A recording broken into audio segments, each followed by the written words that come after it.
नमस्कार। आकाशवाणी जयपुर अजमेर से प्रस्तुत हैं प्रादेशिक समाचार।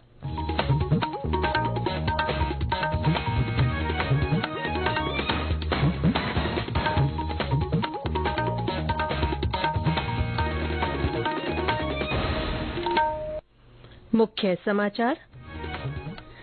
भाजपा ने लोकसभा चुनाव के लिए 195 उम्मीदवारों की पहली सूची की जारी। प्रदेश की 15 सीटों पर प्रत्याशियों की घोषणा। कांग्रेस से भाजपा में शामिल हुई ज्योति मिर्धा और महेंद्रजीत सिंह मालवीय को भी टिकट। राज्य में स्वास्थ्य सेवाओं को मजबूत करने के लिए केंद्र सरकार ने 2,671 करोड़ रुपए की वित्तीय सहायता की मंजूर। और पश्चिमी विक्षोभ के असर से प्रदेश में कल आंधी, बारिश और ओलावृष्टि का दौर रहा जारी। माउंट आबू में पारा आज -1 डिग्री सेल्सियस दर्ज।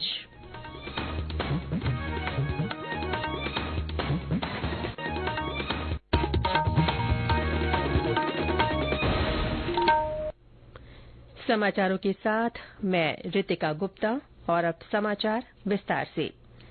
भारतीय जनता पार्टी ने आगामी लोकसभा चुनाव के लिए अपने 195 उम्मीदवारों की पहली सूची जारी कर दी है। पार्टी महासचिव विनोद तावड़े ने संवाददाताओं को बताया कि प्रधानमंत्री नरेंद्र मोदी अपनी मौजूदा वाराणसी सीट से चुनाव लड़ेंगे। इस सूची में 34 केंद्रीय मंत्रियों के नाम भी शामिल है। प्रदेश की कुल 25 लोकसभा सीटों में से 15 पर प्रत्याशियों की सूची जारी कर दी गई है।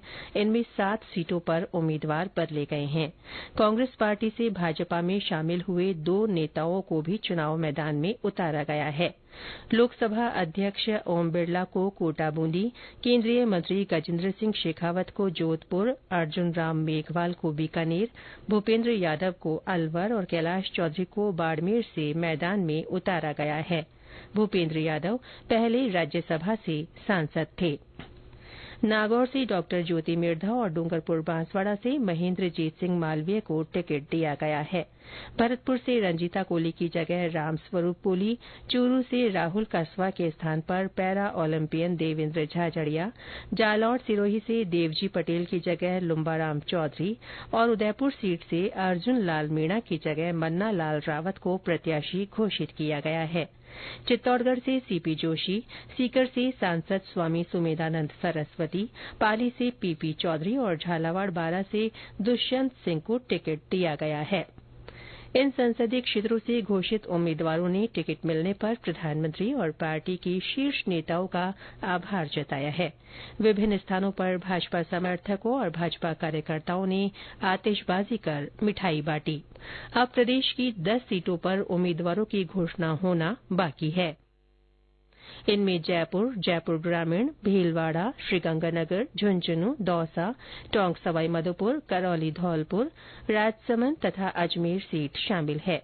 इस बीच प्रधानमंत्री नरेंद्र मोदी ने सोशल मीडिया पोस्ट में कहा है कि अगले कुछ दिनों में बाकी सीटों पर भी उम्मीदवारों का ऐलान कर दिया जाएगा। प्रधानमंत्री ने भाजपा प्रत्याशियों के रूप में नामित किए गए लोगों को शुभकामनाएं दी हैं। प्रधानमंत्री आज नई दिल्ली के सुषमा स्वराज भवन में केंद्रीय मंत्रिपरिषद की बैठक की अध्यक्षता करेंगे। लोकसभा चुनावों से पहले वर्तमान सरकार के दूसरे कार्यकाल की ये अंतिम बैठक हो सकती है। चुनाव आयोग अगले कुछ दिनों में ही लोकसभा चुनाव की तारीख की घोषणा कर सकता है। प्रधानमंत्री नरेंद्र मोदी के आह्वान पर चुनावों में युवाओं की भागीदारी सुनिश्चित करने के लिए देशभर में मतदाता जागरूकता अभियान मेरा पहला वोट देश के लिए चलाया जा रहा है। इस अभियान को समर्थन देते हुए राज्य की प्रसिद्ध हस्तियां भी युवाओं से मताधिकार का इस्तेमाल करने की अपील कर रही हैं। इसी कड़ी में पद्मश्री के लिए चयनित डॉ माया टंडन ने युवाओं से इस अभियान में बढ़ चढ़ कर भाग लेने की अपील की है। मैं डॉ माया टंडन पद्मश्री चयनित 2024 ये अपील करती हूँ उन युवाओं से जो फर्स्ट टाइम वोटर्स हैं कि मेरा वोट देश के लिए जो हमारे माननीय प्रधानमंत्री जी ने घोषणा की है उसमें अवश्य भागीदार बने, क्योंकि आपकी भागीदारी ही देश की जनता को दशा और दिशा दिला सकती है। प्लीज अपने वोट को अवश्य इस्तेमाल करिए और जनता के फेवर के अंदर डाल के दीजिए, क्योंकि जनता आपकी तरफ लुक अपॉन कर रही है। ये समाचार आकाशवाणी जयपुर अजमेर से प्रसारित किए जा रहे हैं।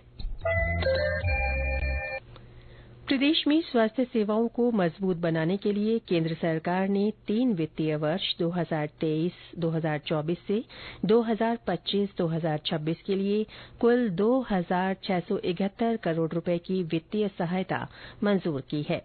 इससे प्रदेश में 2,800 नए चिकित्सा संस्थान खुलेंगे। इसके तहत 2,274 उप स्वास्थ्य केंद्र, 430 प्राथमिक स्वास्थ्य केंद्र, 2 सामुदायिक स्वास्थ्य केंद्रों का निर्माण किया जाएगा। साथ ही 108 ब्लॉक सार्वजनिक स्वास्थ्य इकाइयों की स्थापना की जाएगी। पीएचसी और उप स्वास्थ्य केंद्रों में डायग्नोस्टिक सेवाओं के लिए 528 करोड़ रुपए, शहरी पीएचसी में डायग्नोस्टिक सेवाओं के लिए करीब 41 करोड़ रुपए और बीपीएचयू, शहरी आयुष्मान आरोग्य मंदिर और आयुष्मान आरोग्य मंदिर के लिए 95 करोड़ रुपए की राशि का प्रावधान किया गया है। मुख्यमंत्री भजनलाल शर्मा ने कहा है कि सरकार के इस निर्णय से गांवों और ढाणियों तक गुणवत्तापूर्ण स्वास्थ्य सेवाएं सुगमतापूर्वक मिल सकेंगी। राज्य सरकार ने 7 आईएएस अधिकारियों के तबादले कर दिए हैं। कार्मिक विभाग ने इस संबंध में आदेश जारी किए हैं। भवानी सिंह देथा को युवा मामले और खेल विभाग का प्रमुख शासन सचिव बनाया गया है। कृष्ण कुणाल को स्कूल शिक्षा, भाषा और पुस्तकालय विभाग और पंचायती राज विभाग में शासन सचिव के पद पर लगाया गया है। घनेन्द्र भान चतुर्वेदी सीकर के नए संभागीय आयुक्त होंगे।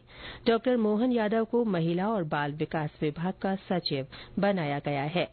नवीन जैन को आयोजना और सांख्यिकी विभाग और वी सरवन कुमार को विज्ञान तथा प्रौद्योगिकी विभाग में शासन सचिव बनाया गया है। महेंद्र सोनी को सदस्य राजस्व मंडल अजमेर पद पर स्थानांतरित किया गया है। जोधपुर में कृषि पर आज से 3 दिवसीय कॉन्फ्रेंस आयोजित की जा रही है।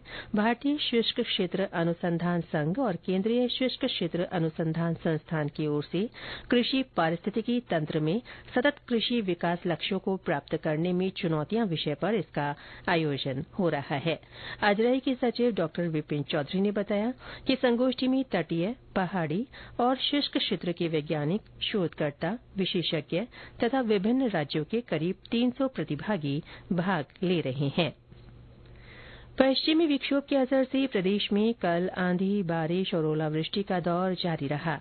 बूंदी, श्रीगंगानगर और बांसवाड़ा सहित कई स्थानों पर तेज बारिश हुई और ओले भी गिरे। चूरू के सरदार शहर, तारानगर और सिद्धमुख में भी कल शाम ओलावृष्टि हुई। सवाईमाधोपुर में दिन भर बादल छाए रहे। शाम को हल्की बारिश का दौर शुरू हुआ, जो देर रात तक जारी रहा। बारिश से तापमान में गिरावट आई है और सर्दी का असर बढ़ गया है। सिरोही से हमारे संवाददाता ने बताया कि माउंट आबू में आज न्यूनतम तापमान -1 डिग्री सेल्सियस दर्ज किया गया। सिरोही जिले में कल हुई बारिश से मौसम में बदलाव आया है।